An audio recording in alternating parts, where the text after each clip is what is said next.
privacy and personal information is something that should be part of a consensual exchange. Meaning Web 2 has largely exploited our personal information for advertising gain, but that gain has only accrued to the platforms and not to the users. Privacy in Motion explores how your personal data fuels billion-dollar systems, while examining who controls the rules of digital privacy and what it truly means to own and protect your identity. You're with Animoca, you've been with Animoca for a long time. You guys are one of the most prolific investors in the crypto space and the Web3 space. Gaming is where you guys started, I know. Like 2025 today, what's your thesis on Web3? How are we doing? Where are we in the timeline? Give me your general take on that. First of all, I think this is the best year we've had as an industry in quite some time. I think this year has been really exciting to me because although we love to come up with names, stablecoin summer, yes. I think realistically, stablecoins, albeit a kind of a boring product, is a fantastic example of a product that puts us as an industry into the forefront, where I think it's irrefutable, no matter what industry you come from, that, oh, that's a product I understand, and that's a product I can use. I think what's going on is actually there's really a lack of awareness. And there is very often a mix between what is privacy or anonymity. And it's not, blockchain in itself at levels is still not really fully understood. And I think privacy is something that's extremely important. And the more we see applications such as, for example, stablecoins rolling on, the more it will become obvious how important it is. What do we mean by the definition of a stablecoin? In crypto, we think of it as, USDT and USDC, which are the most popularly used ones. But actually, stablecoins, first, they don't necessarily have to be dollar-backed. They don't have to be fiat-backed. You could have something, backed by gold or physical real estate or something else, and also consider it to be a stablecoin or a medium of exchange. So I think it actually continues to be a flexible technology based upon how consumers and companies decide they want to adopt the technology. Are you using technology in general in your life? Only where I'm forced to. You've got to have a new mobile phone, a smartphone. Of course. I'm forced to go into online banking, which I don't like doing, but because they're closing all the facilities down, you have no option. So I do it with caution. Do you sort of believe the idea that the game worlds are the training for the future of finance? 100%. And that's actually how we ended up as a company. We used to be a mobile free-to-play game company. That's how we started. And when we discovered crypto in 2017, it was actually because of the company that became Dapper Labs and the invention of the NFT. Because for us, we saw this technology and said, well, actually, gamers will understand this immediately because it's exactly what we already do in games. We have people buying virtual currency and spending virtual currency on virtual items. One of the things that we lost in gaming when we transitioned to purely digital download content, not even physical digital media, but just downloads, is we as consumers lost the rights of ownership over our stuff.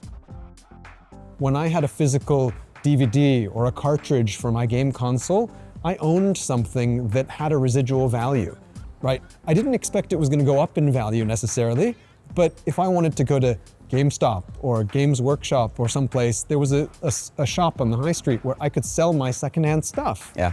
And that's not unusual. We expect that all our stuff has a secondhand value, but we lost that with digital downloads. And so now I think what we've observed in Web3 gaming is when people think about, oh, should I buy this in the game? They approach the decision with the fact that there's going to be residual value. So where we've seen success in Web3 gaming has been where you have games with relatively smaller audiences of relatively higher paying users.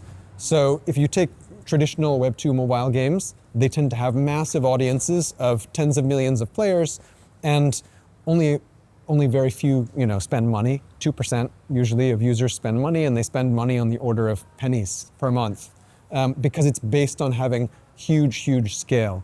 Whereas in Web3, what we see is actually much smaller games, with tens of thousands or single-digit million users, but 100% paying, because usually you have to buy assets in the game in order to play the game, and much, much higher rates of payment. So $10, $50, $100, $300 per month because you're buying assets. And you can resell those assets. Yes. And the difference is also in the mindset of consumers. People choose what they put on the internet. So I think things that are accessible to the public domain, I think that what's accessible to everyone should be what AI learns from. Tell me about the idea of identity as we go into the future of gaming, because I like a world where I can change my identity every 10 minutes, and who I am as a person in the physical world has no relation to my virtual self. Yes. Is that where you think we're going?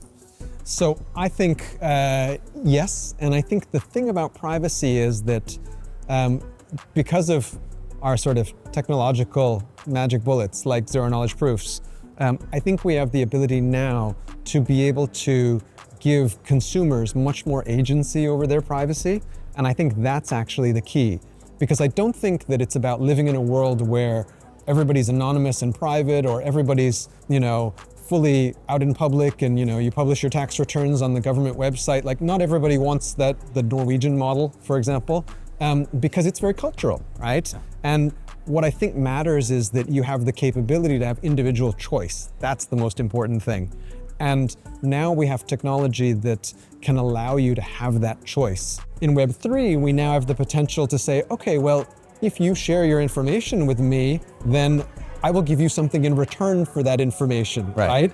And if you share more information, I will give you more. Because the point is not to say you must do one thing or another. It's to say, well, if you don't KYC, I can't offer you all my services because some things might be regulated, for example. And that's a fair exchange of value, right? It's not saying I turn you away because you're anonymous, but I can only offer you this because, it's the real world. If the metaverse becomes the next frontier of human expression, who protects us when our identities, assets, and creations live entirely online? Digital property rights promise freedom, but only if privacy travels with them, because every movement, transaction, and interaction inside a virtual world becomes a data point, and every data point becomes an opportunity for control. In the next internet, play may be infinite, but sovereignty must be non-negotiable.